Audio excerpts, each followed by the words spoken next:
J'ai encore fait 2 nouvelles découvertes ludiques intéressantes ces derniers temps. La première, c'est le jeu Grunlings Fantastic Fruits. C'est un jeu de collection de cartes qui va ressembler beaucoup à Fantasy Realms, dans lequel on va avoir des cartes avec des fruits, avec des illustrations plutôt sympathiques. Et le but du jeu, ça va être d'optimiser sa main au fil des tours, en collectionnant au total 10 cartes qu'on va pouvoir faire tourner. Il va y avoir pas mal d'interactions entre les joueurs, puisqu'il va y avoir des cartes actions qui vont permettre de piquer des cartes aux joueurs, ou alors de les échanger, et pas mal de façons de marquer des points, puisque les différents fruits vont avoir différents scorings, et ça en fait un jeu tout à fait original et tout à fait sympathique.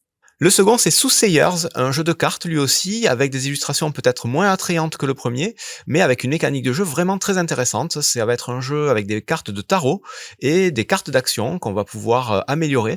Le but du jeu, ça va être de gagner des jetons de destin. On va avoir plusieurs façons de les gagner. Il va falloir avoir les meilleures cartes de tarot, avoir les meilleures cartes actions, ou tout simplement utiliser des actions des cartes de tarot pour avoir ces jetons.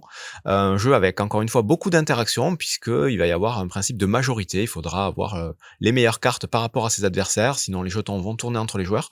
Donc les illustrations seront peut-être clivantes, mais le jeu est vraiment très intéressant mécaniquement, donc je vous le conseille. Si vous voulez en savoir plus sur ces jeux, vous avez les vidéos complètes sur No Time No Game.